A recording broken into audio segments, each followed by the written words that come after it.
I don't know. Well, I don't know why you would be aware. I was going to say I don't know if you're aware of this, but there's no way you are because I just became aware of it. But one of my wife's good friends apparently listens to the show. I just found this out sorry. this weekend. No. She likes it. She complimented the coverage of The Last of Us season 2. Oh, hey. But there you go, Tori. the funny thing is that she's been listening to it since I've been dating my now wife, because I guess she forwarded her the pod. Like my wife forwarded it to her to be like, listen to his voice. Doesn't he sound cool? Doesn't he sound nice or whatever? I don't know. But then she just kept listening. So I just wanted to say thank you, Abby, for being one of the tens of listeners that we have. You're in good company.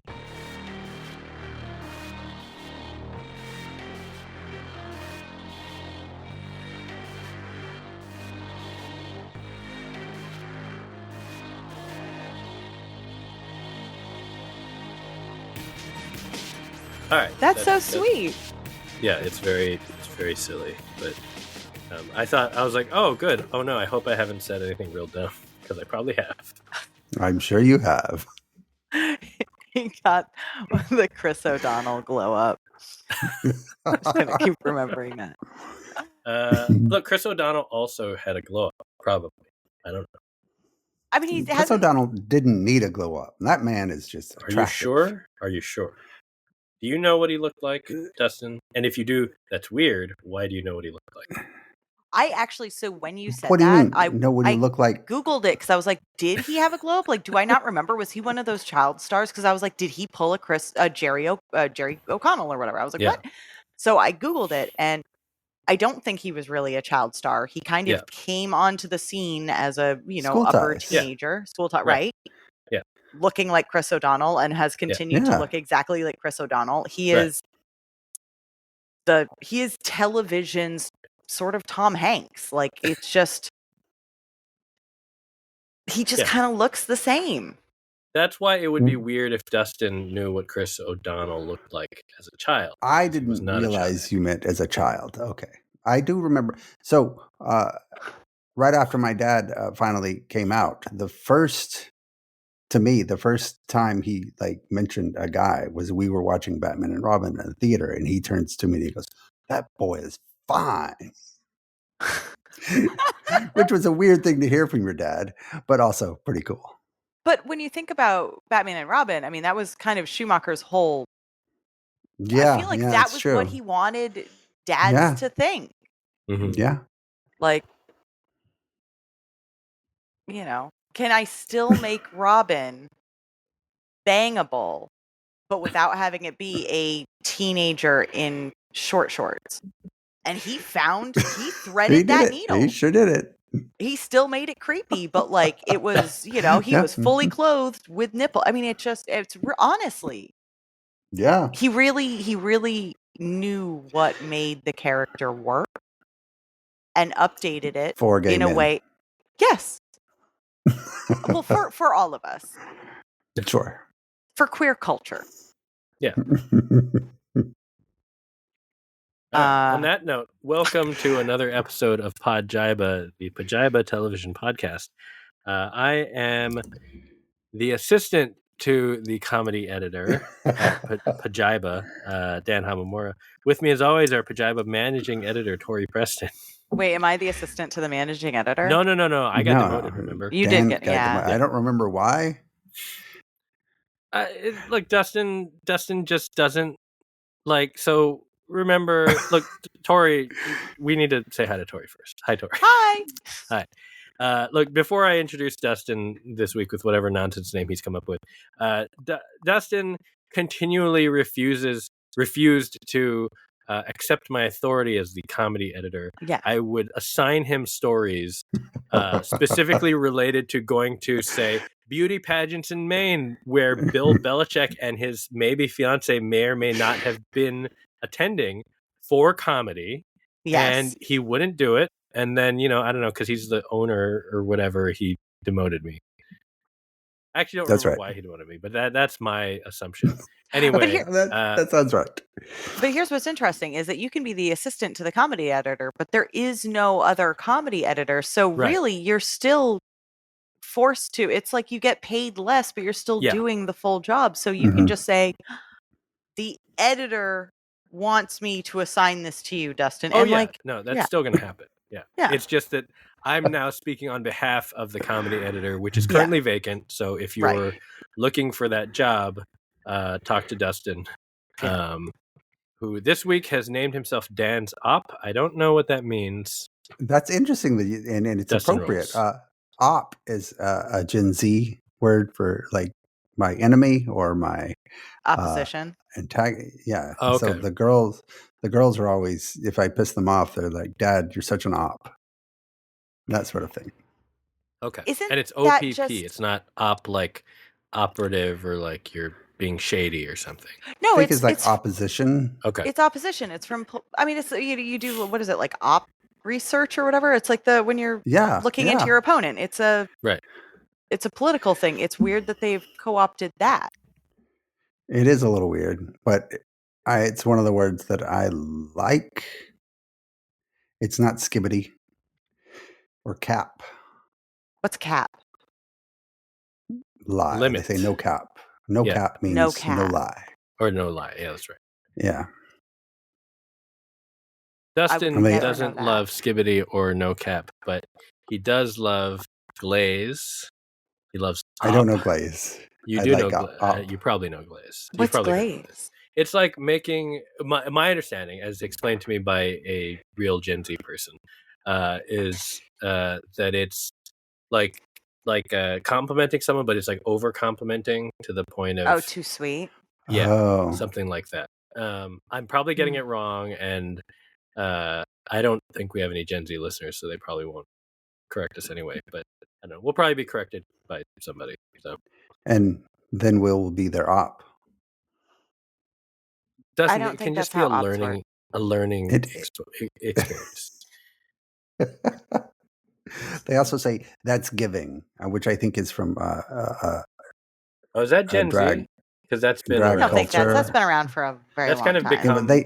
It's become mainstream. They say it constantly. Just the girls are always, you're giving, or you're giving this, or you're giving that. Yeah, that's it's a been little around. annoying. That feels like at least late millennial. Yeah.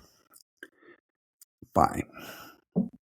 But anyway, apparently I am Dustin's op, or Dustin's my op. Dustin rolls, who once again refuses to go to beauty pageants in the greater Maine area, despite our best efforts. Dustin, how are you? Wait, speaking of best efforts, Dustin, do you have a raccoon update for us?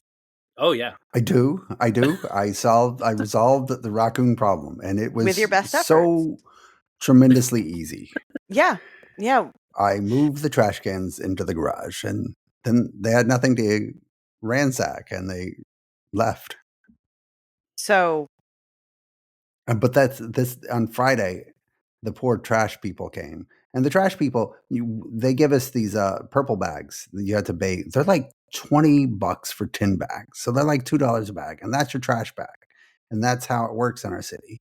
You have to put everything in these purple trash bags, and then they go to your trash can, and they just pick them up and then throw them in the truck. But sometimes the trash bags are so shredded and the trash is just all over the place that they have to hook up the trash can to their little yeah. And I bet it really annoys the hell out of them. But they won't have to do it again because I'm keeping it in the garage. And as long as no kids keep the garage door open at night, we're good. So that'll happen now that you've said it. I'm sure. I'm really disappointed that urine didn't factor into this at all. Yeah. No, it didn't. I did try this for you, Dustin. Yeah. Cayenne pepper and Tabasco, and that didn't do shit. That's like a diet thing, Dustin. That's you put that in lemon water. That's not. Also, not I don't appreciate that you called them trash people. I think that's offensive. Oh my God. I apologize to sanitation workers. Thank you. That's weird that they don't. My sanitation workers, they hook the bins up onto the truck every time. Why would they lift the bags out individually? When you have a truck it's built so much for that. faster. No, it's not. Is it? Yeah, they just jerk it out and throw it in. They come once a week, and most people, they don't even have a trash can because they don't have 3 kids who could produce a lot of trash. They just leave their bag on the road. Oh. And they come by and they just pick up the bag and throw it in. Yeah. But I have 2 trash cans and 2 huge recycling bins that are always full, and a compost bin. I'm going to be I have to start basically on trash day hanging out by the window and waiting to see when the garbage truck rolls by so that I can hustle my bin out. Because I can't, we have learned I can't even leave it outside for an hour or a bear will get into it. And then we have to collect our trash out of the woods and put it in a fresh bag. So, you know, we'll see how that goes. Bears. So yeah, I'm glad you resolved your raccoon problem. That doesn't help me at all. I apologize. No, it's okay. Well, the good news is that Christmas is right around the corner, and what makes a better Christmas gift than some predator urine that you can order from Maine? Free shipping with every order over, I don't know, $30 or something. Bear's predator? I think it was wolf. I think it was wolf. Wolf. Yeah. Oh, yeah. Okay. Because bears are just they don't want to fight. They just want trash. So you should walk around with a trash bag at all times, just in case a bear approaches you. I bought a bear horn. I mean, an air horn for bears. Oh, I did. Oh yeah. Have you been able to use it yet? Not yet. I've been afraid to even test it, but I have it. I'm kind of looking forward to it. To hear about it, sort of, in case unless it doesn't work. So I did have a scare. This is why I ordered it. Because there were a couple times I was outside and I heard this horrible, I would like step out of my house and I'd hear this horrible, like annoyed grunt huffing. Like, like this, but like loud. And I don't like this, Tori. Okay, no. It's actually really funny. So I was like, shit, the bear was in the garden, or the bear was right there, or the bear was right there, and I didn't see it. And it's because it just sounded so loud and angry and like whatever, right?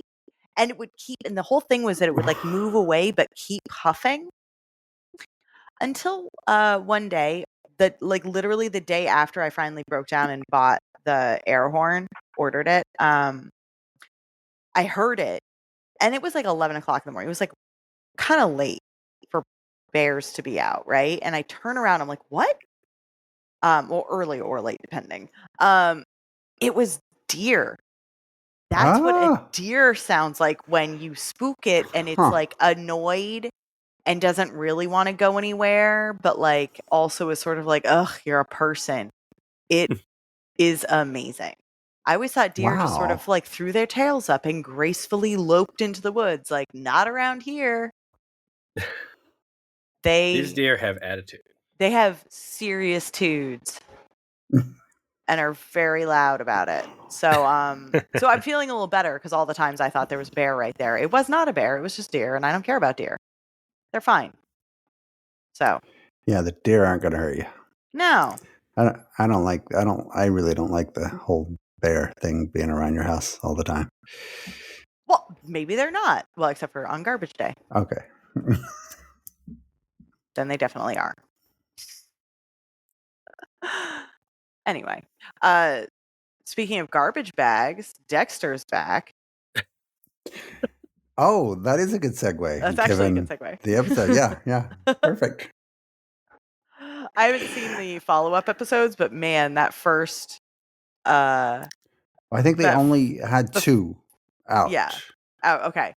So the first episode where they introduce the detective, the NYPD like detective who's clearly like on the spectrum somehow and like not very friendly, but also like they're like, brilliant. She notices things that no one else notices. Watch her work. And what she notices is like and you realize it's eventually like how the garbage bag was tied.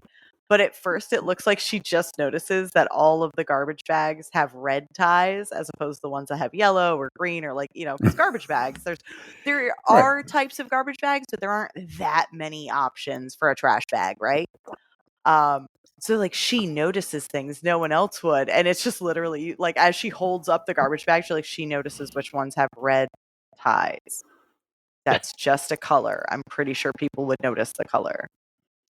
I forget, Tori, did you watch the other sequel series with Harrison? I did. What was it, Bloodlines or whatever? New Blood. New Blood. I watched some of it. I don't think I finished it, so I didn't know that he shot him until I opened up. Yeah, I liked it. This is much better though. Already, it's much better. Yeah. Because it feels more like Dexter. Yes. It's just fun. It's all coming together. Is a sequel? This is it's a sequel to the sequel. A continuation of the sequel. Okay. Yeah. And so Dexter's back. Still alive. Dexter did survive. Yeah. Okay, but I thought they did make it seem like he died. Yeah, yes. But you see, it was really cold out. Oh. Now you understand. Okay. Yeah. Dan. And so that means that he survived. He's correct. Yeah, if it had been warm, he would have just died, but it was cold. Mm-hmm. So his heart rate, blood stuff. Yeah, the blood, he didn't bleed out because his blood sludge. I don't know. Anyway, he was in a coma for like 10 weeks or something. Yeah. So. And then when he woke up, Batista was there. And you're like, what the fuck? And that was fun to see. Batista like back. Dave Batista? No. It's a character. Angel it's Batista. Did you watch Dexter, the original run? No. Oh, okay. Jesus, Dan. I never had Showtime. Oh, my gosh. He's from the original show. Okay. Yeah. He was one of the other, I know like John the detectives. Lithgow was in one season. Yes, and he was in the premiere of this. I thought he was made dead. up. He is. He is. Oh. They did have some dead people come back as like hallucinations. Yeah. Just Coma. So they could have they had like Dokes and Lithgow and Harry, I don't remember the dad. Oh yeah, but Harry, the dad, is back for good. He's back. He's just he's like the new again. Yeah, he's the ongoing. He's back to his old job. Yeah, as like the ghost that advises him. Basically, all of these like hallucinations of dead people were trying to get. It was sort of like encouraging Dexter to live. Like he was, he's in a coma. He could pass away or whatever. But they encourage him to live by basically trying to be like, you're responsible for your son who shot you. And Dexter's like, I don't know. He kind of shot me. Like, seems like he doesn't want me. And they're like, no. But like, it's your fault. He's the way he is. You need to like take care of him. You need to like teach him the code. Teach him to, help him. Okay. Now he's just off he being needs a to know homicidal how to throw a teenager pitch and cut up a guy and so they're going like prodigal son with it. Yeah.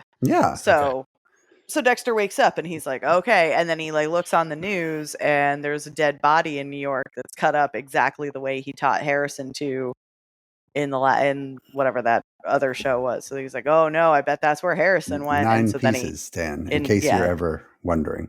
And how old is Harrison? It's like 19, 20, I'd say. Okay, he gets his GED in the premiere. But the most interesting thing about it is that he works and also sort of lives at the Empire Hotel, which is where I got married.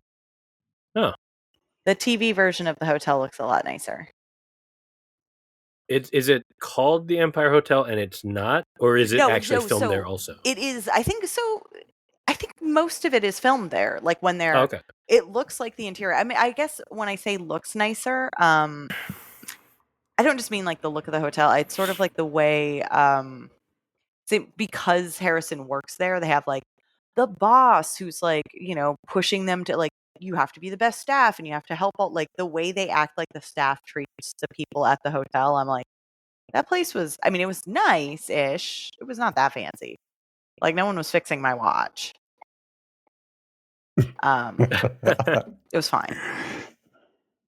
But I do love that it's in New York because I watched all of Dexter and as much as I like the original run, I always did find the Miami setting a little annoying because it's so brightly lit all the time, and it just felt discordant with the tone of the show. Yeah, it's brightly lit, and it suits New York better. But I thought that was kind of the point, was that like it was brightly lit, so the blood could be really red. Yeah, it's true. But 8 seasons of that. 4 were good. I forgot. You don't. Oh, no, I was going to say, I forgot how, like, stupid, because I don't think I finished all of the original run of Dexter. I watched, like, a bunch. Like, I remember Lithgow and stuff like that. Should have. And I think sometime after the Rita gets killed, and Harrison's in the blood, like, his whole season. Yeah, that was that season. I think I watched that season, and I was like, I think that's enough. I think I'm done. That's really where you should have stopped. That's like where the show kind of... Yeah. So I knew something happened to Deb, but I didn't keep with it. And so when Batista shows up and they're like, talking about like, well, why did you like change your name and run away and fake your own death? And like, poor Michael C. Hall has to just be like, well, it's because, with everything that happened to Deb, Batista's like, yeah, well, what happened? I saw you wheel her out of the hospital. And he's like, there was a hurricane and I put her on a boat and I was just so distraught. I drove into the hurricane and I was like, is he still That's lying? How it ended. Is that really how it ended? Like, is he actually telling the truth during that? Like, I'm assuming was she in a coma or just like not? She had brain damage or something? I think she was dead. Oh, she was well, no, because then he's like, and then I lost her. Well, he just said that. She was dead. And I think he was... I think he was taking her body out. I think he was taking... I don't remember exactly. But he did drive into a hurricane. And the boat capsized. Yes, but then it flashes forward like 6-9 months or a year or something, and he's in Alaska, and he's a lumberjack. Yes, right. The most ridiculous ending ever. Yeah, and that's not where this New Blood picks up, because by the time he's in upstate New York. He's in upstate New York. Yeah. Yeah.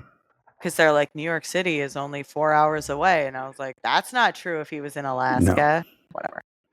But then they sort of like hand waved all of last season, like everything. Not everything, but like Dexter was cornered. He was done for. If his son hadn't shot him, he was going to jail. Yeah. But then they sort of like hand waved that away. Because he saved her daughter or something. She like covers for him, but she had called Batista first. And then like Batista came up, but then Dexter was in a coma for 10 weeks. So I don't know what Batista was doing for 10 weeks. Like, was he just hanging out? I don't know. Drinking coffee. Yeah. Yeah. So it was fine. It was cool. So yeah, they had the doctor who takes care of Dexter was the Dallas Goldtooth from Reservation Dogs. Cool. And then then Dexter steals a car and goes to New York City and immediately finds Harrison. And Uma Thurman is like, oh yeah, she's collecting serial killers or something. It seems like. That's yeah. I mean, you're right on there. So you won't really find that out to the 4th episode, which is wildly, wildly terrific. It's just so good. Okay. And that's when you see all the guest stars. So all the guest stars are they? They'll show up, and I'm not going to tell you that, but even though you know exactly. So they're all the serial killers. It's like Kristen Ritter and Neil Patrick Harris and Mitchell from Modern Family. Oh my God, he's the best. Mitchell, is that right? No, Cameron. Dan, help me out here. The big guy. Modern Family. Eric Stone Street? Yes. Oh my God. What a delight. And then Dustin, that guy. What? David Dastmalchian? David, yes, not Dustin. David Dastmalchian. You're Dustin. I can't.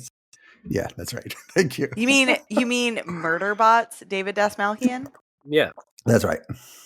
Mm-hmm. And Dinklage. But he's not a serial killer. What is he? I'm not going to tell you that. Oh my God.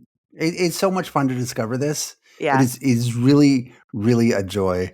And So the fourth episode is fun. The second episode is fun only because, and I'll just tell you this because it's already aired. Dexter finds a serial killer in the city who kills Uber drivers, and he's called the Dark Passenger, and he is so livid that they stole his name that he's like, fuck this, I'm gonna find this motherfucker and kill him. So that's my thing. Despite the fact that he's really just supposed to be helping Harrison get out of Harrison's mess. Yes. He still can't help himself. He goes back to his old ways, yes, immediately, and it's just a joy because he has so much fun killing people, and I have fun watching him. Right. Well, but now, because the whole thing that made Dexter interesting was that, like, he had a job, he had like a life to maintain, but now his his secret or whatever, his like fake life that he created is gone.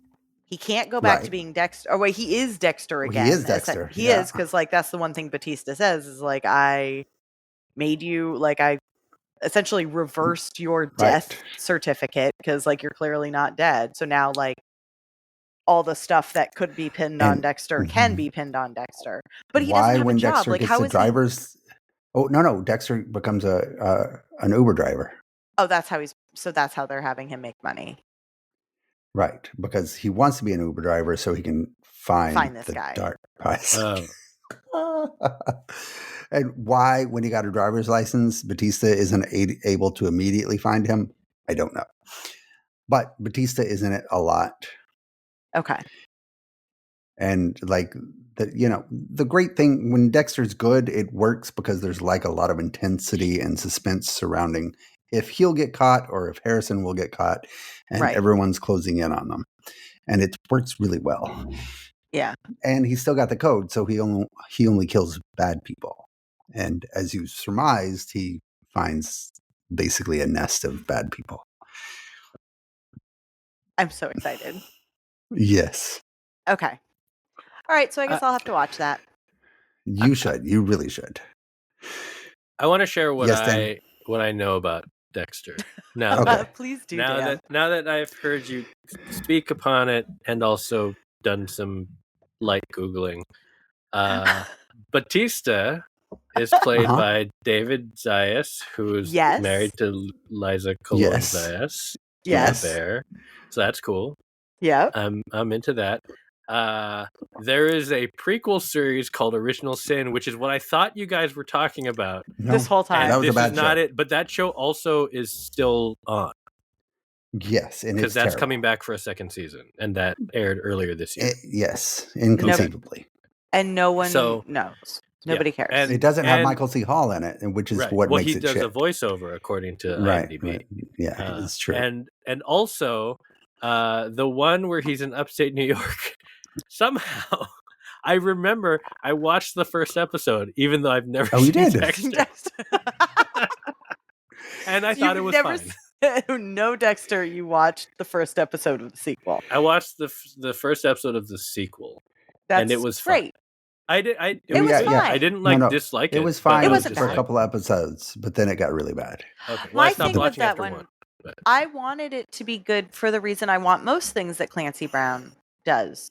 I want them to be good for him, but it's always that tough thing because if he's in it, he's either going to die super early because he's a good guy, or he's going to be the bad guy and die later. And I don't hate that they did that, but because that's kind of his thing. But it's like,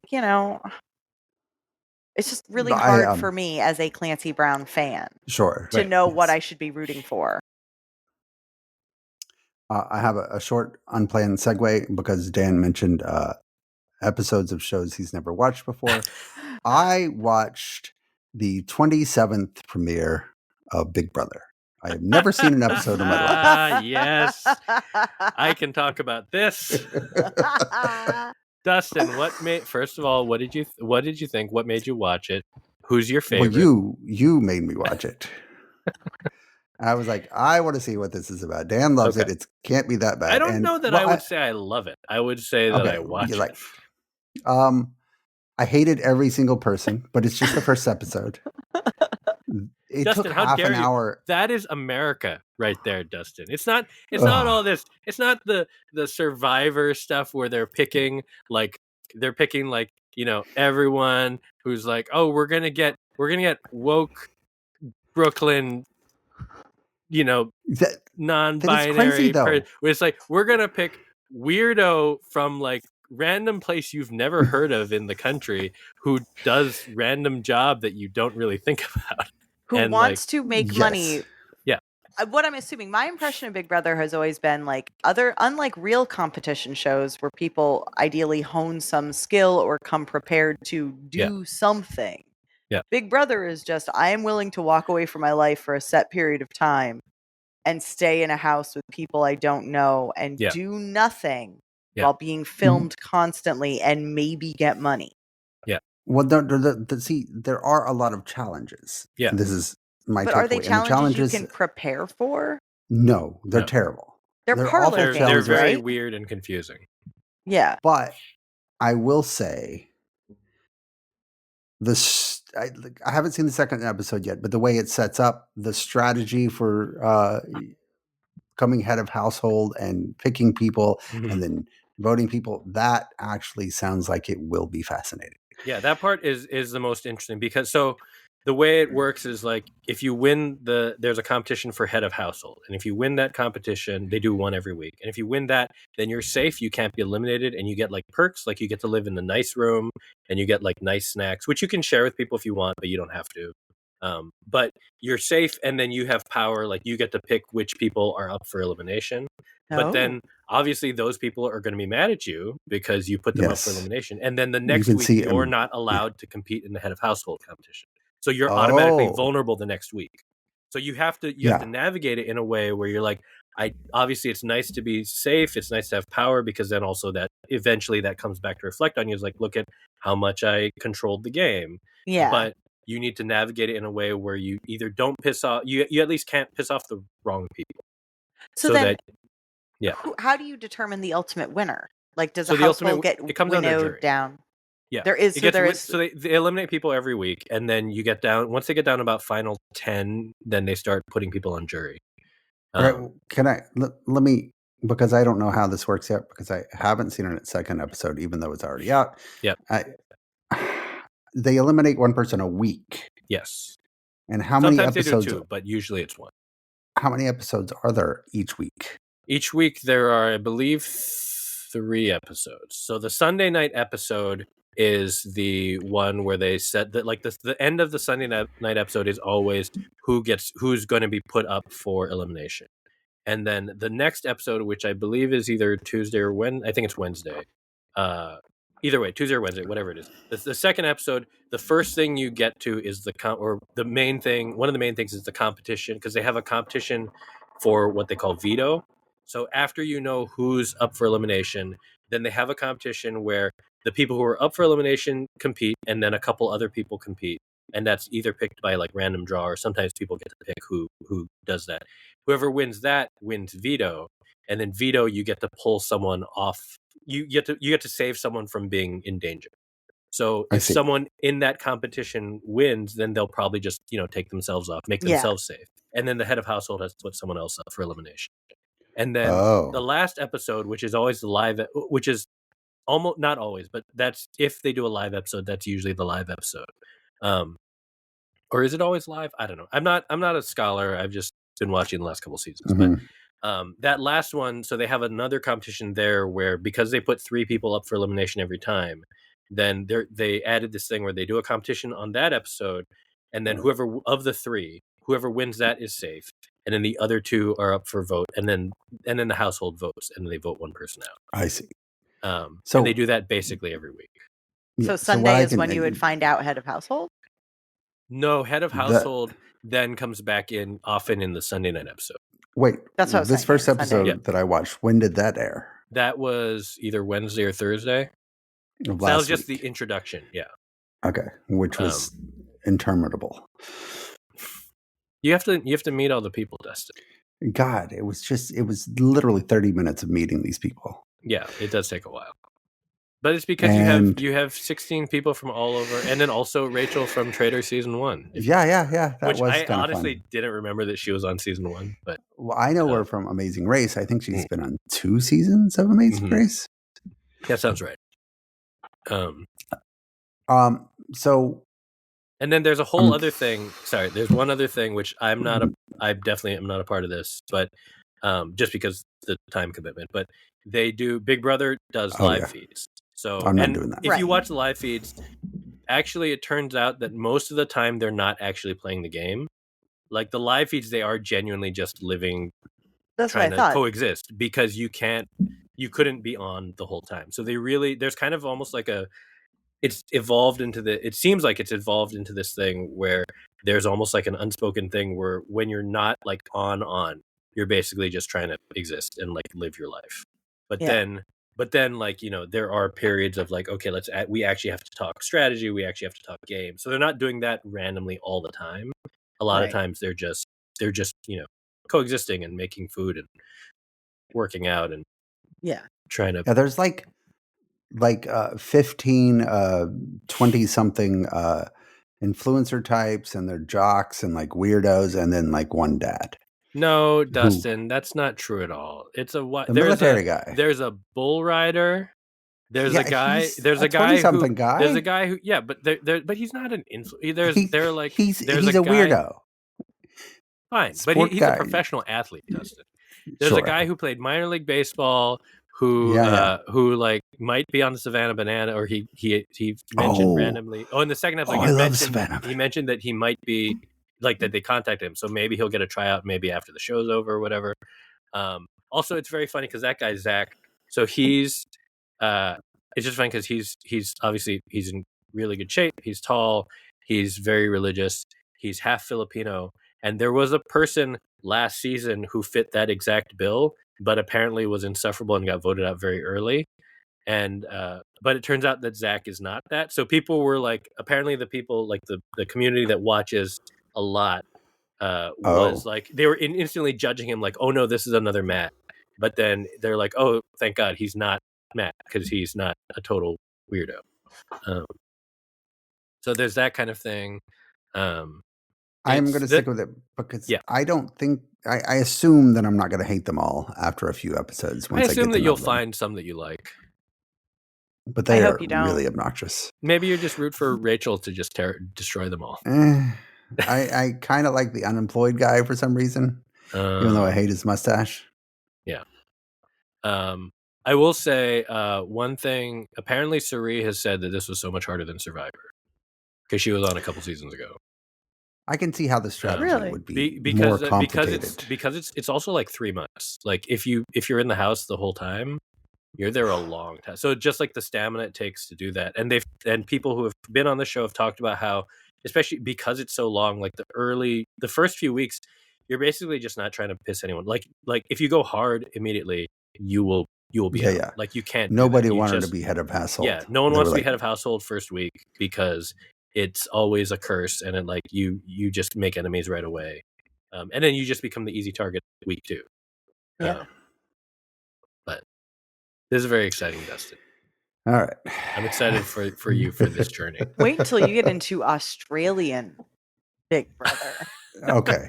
Okay, I'm not going there. It somehow airs 8 times a week. Yeah, 8 different days. 8 distinctly. different, Time in Australia works differently. Mm-hmm. I heard that Jonathan Paglia, who is the host of Australian Survivor, who got fired, they canceled his other show, which was that show that the Australian version of the show that you like, Tori, Grand Tour, Grand Prix. Yeah, the one Top Gear? Top Gear. Thank you. He was on Australian Top Gear? I think so. I think that was it, and and they canceled it. That was like their third attempt to bring it back to make it work in Australia, and it just never worked. Oh, Australian TV seems very weird. Yeah, just in terms of like, it seems tough for shows to stick because like even like Trader, like their second season of Traders was great in the way it played out, but Traders only made it 2 seasons. They canceled it. Really? Well, it feels like you have to be really big. Because I saw like Superman was like the #1 movie there, and it made like $1.3 million. So it must be a relatively small audience of people, and you just have to get them all. And even Survivor, this is technically the second version of it. Like they did a version a while ago, and it went away for like 5 years, I think, and then they brought it back. Huh. I don't know. If anyone who listens knows how Australian TV works, let us know. Because you let us know, yeah. I don't have any good segues. I'm just double checking. It made me think of Deadlock. I was like, wait. Oh yeah. When is Deadlock season 2 coming? They're shooting it wrote this year. that this week. You did? Yeah, Wait, I did a status update on Deadlock and 14 other shows. And when is it coming back? It's they haven't got a release date yet, but it's in the filmed. can. Yeah. I'm so excited. Tell us about Sandman. I'm a little curious. Are you? You're not. No, I am a little curious. Did you watch the first season? I watched maybe 3 episodes and then I got bored. So season 2, maybe. So I think people who like the comics would like season 2 more. Just because it's mostly they really did condense all of did you just get me to talk? Oh, I thought you were taking off your headphones. Like No. You just passed the mic to me and were like, I'm adjusting. He's gonna go away. No, so season 2 kind of condenses the rest of Dream's storyline from all like however many 10 volumes or whatever of the comics. Because they kind of, and I do think it's true. Like when you go through, there's a lot of side stories or things that kind of go off in tangents that don't necessarily involve the character of Dream, of Morpheus. So they kind of took all the bits with him and pulled it together and really figured out that they had 1 more season's worth of material. Fine. So it's sort of speed running what the comics are, which is fine, which should piss people off, except that they're kind of, I think that all the bits that they're doing are a lot of the stuff that involve the Endless, which are the other kind of entities. So it's despair, desire, destiny, destruction, like all the other siblings which are just sort of, personifications of these kind of elemental truths of the world. And those were always kind of the more interesting bits from the comics, like how these characters who have been around forever, how they exist and what they get up to. So I think the show, season 2, what I've seen of it so far, has actually sadly been pretty entertaining. Some great casting. I was telling you guys that the guy who played Joffrey in Game of Thrones, I thought he quit acting. He pops up in one episode as Puck in the episode where they kind of bring in the real Oberon and Titania and have them watch Shakespeare put on the first run of Midsummer Night's Dream. And you find out that like Morpheus actually inspired Shakespeare to write the play as a going away present to the real fairy king and queen. So it's like the last meeting of the world of fairy and the world of man or whatever. And so Puck is there, and Puck hops up on stage and takes over the part, his role in the play and whatever. And it's just like, but so you're like, that's why is Joffrey here with a creepy little mustache? Like this is, they bring in what is Freddie Fox, I think is his name, the guy who, in The Great, the guy who plays the Swedish king. No. You don't remember? Where it's like, so No. it's like, okay, whatever. That guy pops up as Loki. Anyway. There's a lot of, I think that the additional casting in the show has been good. I think it's good. I think it's very good that it's ending this season. I think that they're kind of doing, it worked out well, given everything that's going on. Like it's kind of, It's a good adaptation of the material. And I'm glad it's not going to go on too much longer because it's not going to leave you kind of feeling like, oh, it's a shame that they're not continuing given everything. It's like, no, this is about as long as it needed to be. If there's anyone I feel bad about, it's Mason, is it Mason Alexander Park?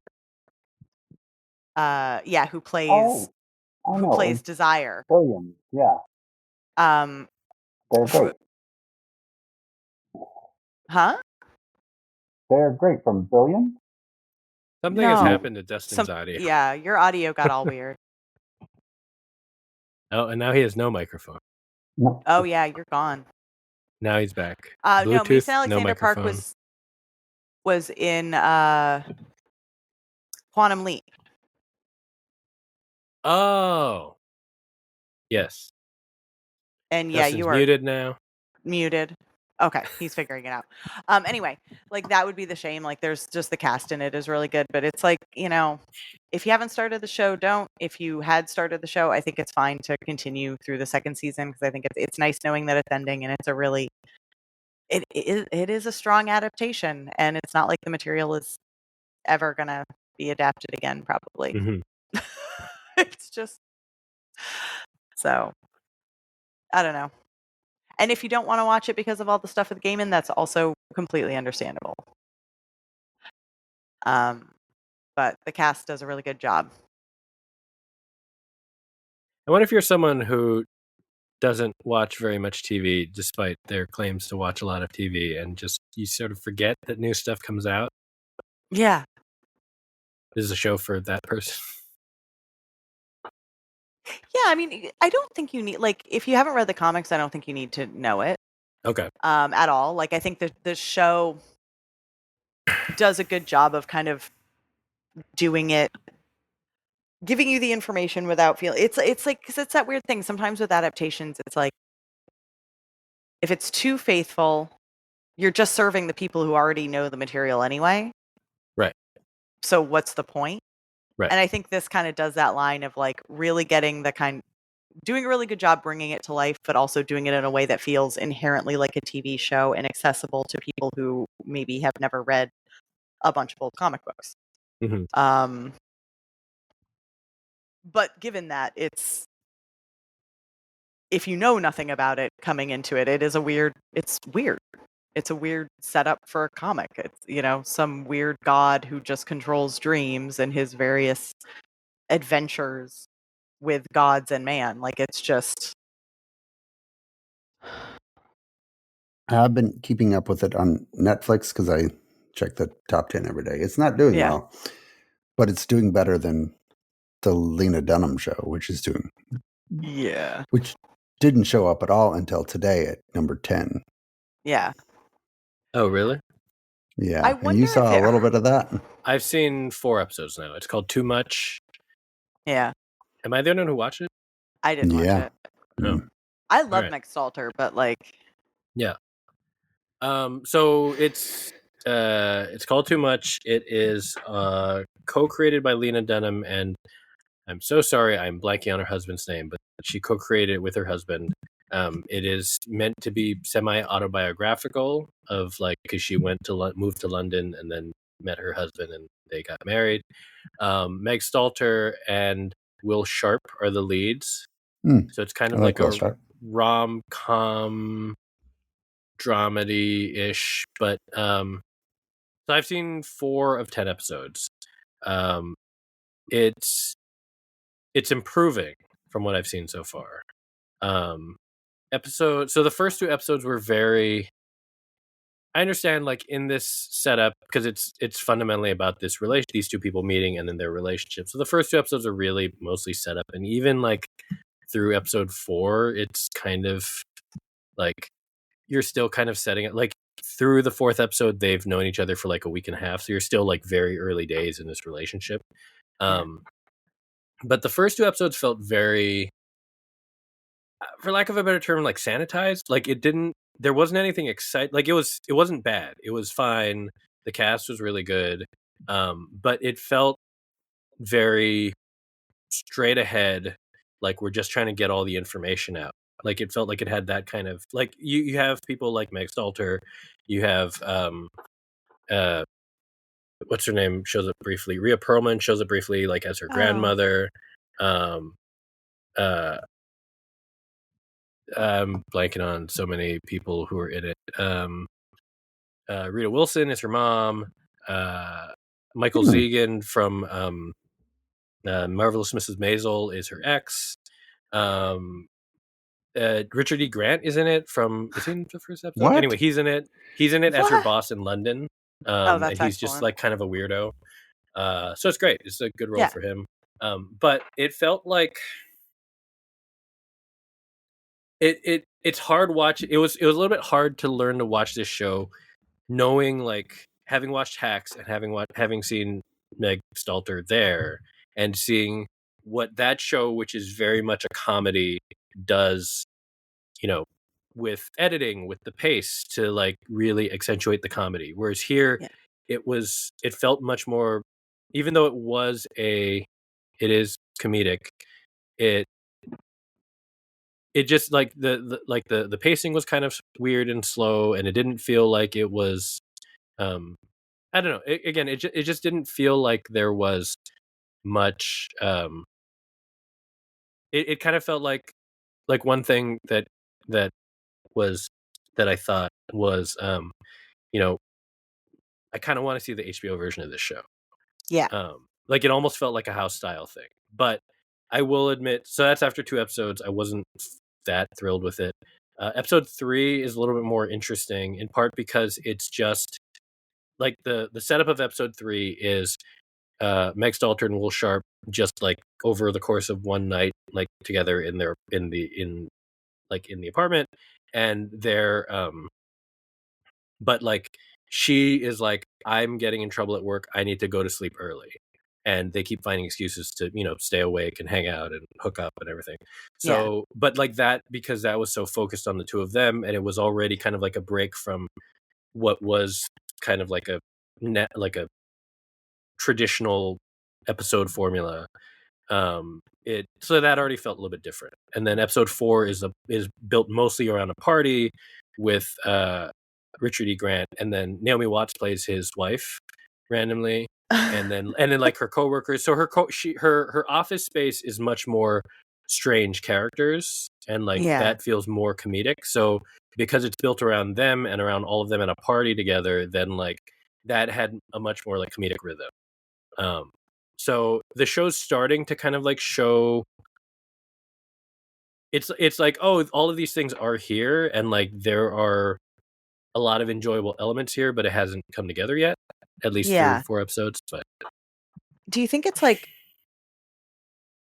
do you think it's a house style thing, or is it one of those like, you know, when you're making something that is semi or maybe fully autobiographical, the tension between what actually happened and what suits the genre or format, like, does it feel like this could be like the desire to keep it realistic to what actually happened, maybe getting in the way of it being a satisfying comedy, or is it does it really just feel like, no, I mean, Lena Dunham is not exactly like, she is a writer, she has written plenty, she should know how to like, and she's directed a lot too, and she's directed a lot too. So this is, you know, do you think it's a Netflix thing, or is it a, I just always am curious when something is autobiographical, or at least is rooted in the truth, and how much like that can maybe pull away from letting it just be what it would be. I could see that. I could see that being a thing. It does feel like, I think maybe throwing it at, maybe blaming Netflix is a problem, because I'm about to compare it to Nobody Wants This, which I feel like, despite like that show had some like, has been discussed as having like had some production issues and like challenges even in like season 1, but that show has a very clear point of view, and it feels very much like it kind of knows what it wants to be from the beginning. And I think this show doesn't feel like, again, this is just through 4 episodes, I don't know how I'll feel by the end, but it doesn't feel like through those 4 episodes it knew exactly what it wanted to be. And I don't, I didn't get the sense that it was because it was trying to stick to like the truth of what happened. It felt really just like I guess the best result that I could see coming out of by the end, like, you know, depending on how the other episodes are, is that they kind of felt like for whatever reason they had to just dump all the exposition and all the setup and everything and make that all as clear as possible at the very beginning, so that they could experiment and just do like random weird things and then have fun. Yeah, like you've established the why and the who of these characters, like how this, because I mean, it is a weird situation. It's a woman who, like, essentially, my understanding, goes through a heartbreak and decides to just uproot her whole life, go somewhere else, and just like be free of it all. Yeah. Which, you know, it's the kind of setup that's like, I can see that being an episode, but I can also understand how, like, maybe it takes a little bit longer to justify, like, and this is the job, and this is the, like, you know, why it was so bad to leave or whatever. Right. Like, Right. but And there's a lot of there are just a lot of different elements that are being, I don't know how they're going to all come together. So like there's a little bit of her talking about, there's a little bit of like a magical realism thing where sometimes she talks about like British, you know, like fairy tale type story, you know, like love stories, and like, and then you see people dressed in like Victorian clothes for like half a second. And then there's like a framing device where she's recording these voiceovers to her ex's new fiance, and like she's like complaining to her ex's fiance about like her life is so perfect and this is how tough her life is. And then but then there's also flashbacks, but then there, like, there's so many different devices going on that it's just like it doesn't feel like they settled on anything yet. And again, it might all come together as later on, as the show goes on, but with the Netflix show, people are just not. I mean, producer Seth watched the first episode and was like, and then he quit. And that was the problem, I think, is that early it had, again, it wasn't bad, it just didn't, it wasn't clear. Like, for better or worse, you know, nobody wants this. I think you get a very clear sense of what the show is going to be very, like, right away. Yeah. And this, I don't think, especially now that, like, I've enjoyed episodes 3 and 4 so more than the first two, I'm like, oh, I wouldn't have expected this from the first two necessarily. Okay, that, yeah. But I don't know. But it has a really good cast. Yeah. Oh yeah, Lena Dunham was in it as her sister randomly. Andrew Rannells briefly. Kit Harington plays her dead dad in flashbacks, so he's American. What? Yeah. What? That's weird. There's a lot of people I haven't seen yet. I'm just looking at the Wikipedia now. Andrew Scott, Sophia Di Martino, Sonoya Mizuno, Rita Ora is going to play herself. Oh, right. They talked about Rita Ora. Anyway, so it's, I don't know. It's interesting. I don't know if it's good, but I'll probably, but the problem is that it's one of those shows that I feel like you kind of have to watch. Unfortunately, you kind of have to watch probably all of it to really assess. To know. Yeah. It's also, I mean, that... Yeah, I mean, isn't the whole thing, like, especially because it's Lena Dunham and you know so much about her life. Like, so if she's sending, you know, if the character in the show is doing messages to the fiance of the ex-boyfriend, I mean, are they talking about Jack Antonoff, and who did he end up marrying? I don't know. He ended up marrying Margaret Qualley. Right. Oh. So, like, so that's part of it. Like, are you actually... Yeah. Well, so the fiance is Emily Ratajkowski. So that does feel more like... Yeah. Yeah, okay. I don't know. I actually weirdly don't know anything about Lena Dunham's life, so I did not know that until just now. But yeah.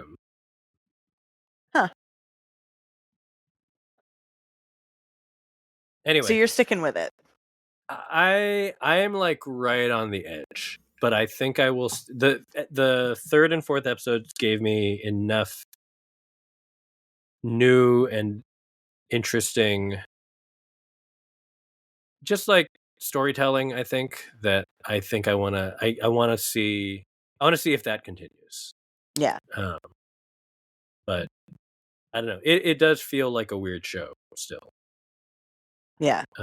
In that I don't quite know what's going on. But yeah, I don't know. I also don't have much else to watch other than Big Brother, so. Or Dexter. Dustin. You could watch Dexter. It's too much to catch up on. It really is not. I don't know. The duck is quacked. We have so many things we didn't talk about. Oh yeah. Briefly, the Institute. Any briefly things? The Institute is very much like the book, which is it's watchable. But Ben Barnes is in it. Ben Barnes does improve the show upon the book. He improves most things. He's very attractive. I will give him that. And his character in the book was the best part. But no matter how much you might like the first two episodes, it falls apart in the end.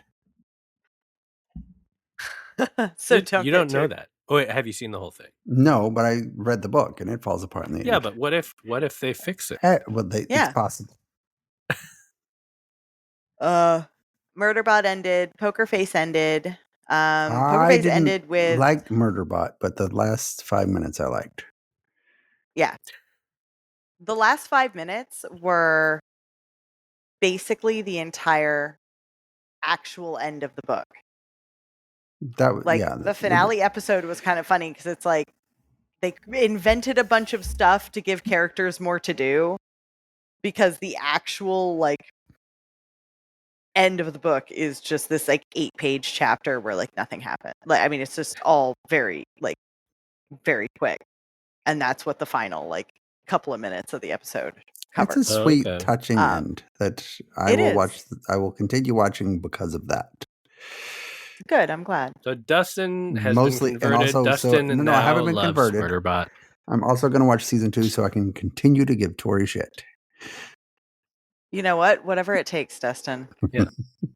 You know what? Your click's just as good as anyone else's. Yeah. That's also why I'm going to watch Big Brother. Despite watching, totally counts. Poker Face ending. I'm still catching up, but I was spoiled, and I'm just very happy for Patty Harrison. Oh yeah, it's a really good. That's all I'll say. Finale. Yeah, It's Always Sunny. Fun is back. They did the other side of the Abbott. It's good. Enjoyable. I think it was. I feel like I was expecting more from it, to be honest. I think when Quinta Brunson used the C word, that's all I needed. Yeah, that was great. That happened surprisingly early in the episode. I guess I just mean I wasn't expecting the payoff for Dennis not being around to just be he was making coffee. Wow.